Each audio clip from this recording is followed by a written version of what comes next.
Ao longo da história, a figura do anticristo tem despertado medo, curiosidade e inúmeras teorias. De governantes poderosos a líderes religiosos, muitos foram apontados como sendo ele. Mas a verdade sobre quem é o anticristo e como ele surgirá só pode ser compreendida à luz da Bíblia. Este não é apenas um personagem de filmes ou profecias vagas. Trata-se de um ser real, profetizado nas Escrituras, cuja vinda marcará o auge da rebelião contra Deus e o início dos eventos finais da humanidade. O significado de anticristo. A palavra anticristo aparece principalmente nas cartas de João, no Novo Testamento.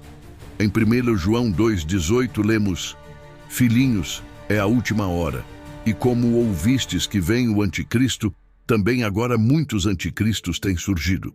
Por isso conhecemos que é a última hora.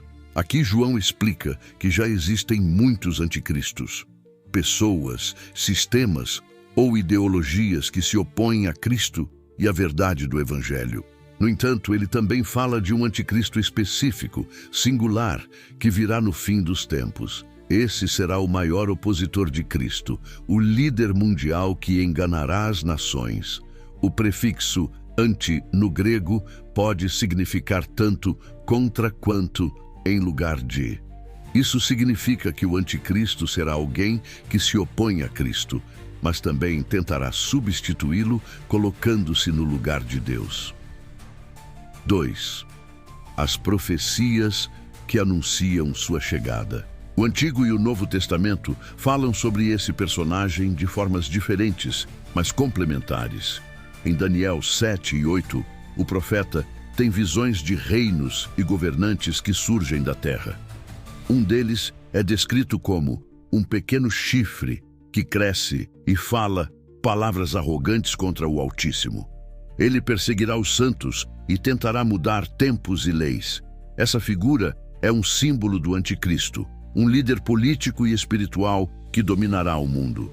O apóstolo Paulo, em 2 Tessalonicenses 2:3-4, também descreve o anticristo como o homem do pecado, o filho da perdição, dizendo: ele se opõe e se levanta contra tudo o que se chama Deus ou é objeto de adoração, de sorte que se assentará como Deus no templo de Deus, querendo parecer Deus. Essa passagem revela algo importante. O anticristo enganará o mundo, apresentando-se como um salvador global, alguém que trará paz e prosperidade, mas cuja verdadeira intenção será usurpar a glória de Deus. 3. O espírito do anticristo já está no mundo. Muitos cristãos pensam que o anticristo só surgirá no futuro distante, mas a Bíblia mostra que o espírito do anticristo já está agindo hoje. 1 João 4:3 diz: e todo espírito que não confessa que Jesus Cristo veio em carne não é de Deus, mas este é o espírito do anticristo, do qual já ouvistes que há de vir, e agora já está no mundo. Isso significa que ideologias, movimentos e líderes que rejeitam os princípios de Cristo ou distorcem sua mensagem já são manifestações desse espírito. O mundo tem caminhado para a aceitação de um sistema global onde Deus é rejeitado e o homem é exaltado. Valores cristãos são ridicularizados e a fé é vista como algo ultrapassado. Esse é o terreno fértil para o surgimento do anticristo. 4. O cenário mundial, que preparará seu surgimento. A Bíblia indica que o anticristo surgirá em um momento de crise global. Guerras, desastres, fome e colapso econômico criarão um cenário de desespero. Nesse caos, as pessoas clamarão por um líder forte, alguém que traga ordem e paz. É nesse contexto que o anticristo aparecerá, carismático, inteligente, influente e aparentemente justo. Apocalipse 13 descreve a ascensão de uma besta que sobe do mar, simbolizando uma figura política mundial apoiada por um sistema religioso enganoso.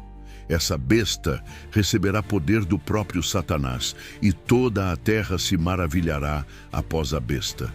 Isso mostra que ele será amplamente aceito, visto como uma espécie de Messias moderno, um solucionador de problemas globais. 5. O engano e o controle mundial. O anticristo não dominará apenas pela força, mas pelo engano. Apocalipse 13, 16, 17 fala sobre a marca da besta, um sistema de controle econômico e social que impedirá qualquer pessoa de comprar ou vender sem a autorização dele. E faz que a todos, pequenos e grandes, ricos e pobres, livres e servos, lhes seja posta uma marca na mão direita ou na testa. Isso indica que haverá um sistema unificado, político, econômico e religioso, no qual a liberdade individual será trocada por segurança e conveniência. A tecnologia moderna, como inteligência artificial, chips e vigilância global, pode ser usada como ferramenta para esse controle. O anticristo usará a aparência de progresso e unidade para escravizar espiritualmente as pessoas. 6. O falso profeta e a adoração global. Apocalipse também fala sobre um segundo personagem, o falso profeta, que servirá ao anticristo. Ele fará milagres, sinais e enganos, levando as pessoas a adorarem a primeira besta. Essa união entre o poder político e o poder religioso criará uma falsa espiritualidade. Um sistema onde todos são convidados a crer em algo, mas sem Cristo. Esse movimento poderá se manifestar como uma nova religião universal que pregará tolerância e paz, mas negará a verdade bíblica. A adoração verdadeira será substituída por um culto ao homem e à própria terra. Quem se recusar a participar será perseguido. 7. O anticristo será desmascarado. No auge de seu poder, o anticristo se declarará Deus e exigirá adoração total. É nesse momento que ele será finalmente reconhecido pelo que é, o inimigo de Cristo. Jesus advertiu em Mateus 24, 24. Porque surgirão falsos cristos e falsos profetas, e farão tão grandes sinais e prodígios que, se possível fora, enganariam até os escolhidos. Muitos serão enganados por causa de milagres e discursos de paz, mas os que conhecem a palavra discernirão a verdade. O anticristo reinará por um tempo limitado, 3 anos e meio, segundo Apocalipse 13, antes que Deus intervenha. 8. A queda do anticristo. O fim do anticristo está claramente descrito em Apocalipse 19, 20. E a besta foi presa, e com ela o falso profeta que diante dela fazia os sinais. Estes dois foram lançados vivos no lago de fogo que arde com enxofre.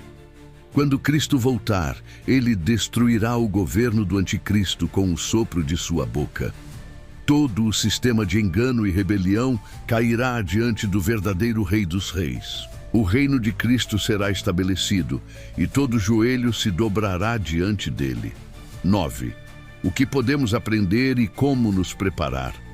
Mais do que tentar identificar quem é o anticristo, o mais importante é estar espiritualmente preparado. O apóstolo Paulo nos lembra em Efésios 6:12 que a nossa luta não é contra carne e sangue, mas contra principados e potestades. O anticristo representa o auge dessa batalha espiritual.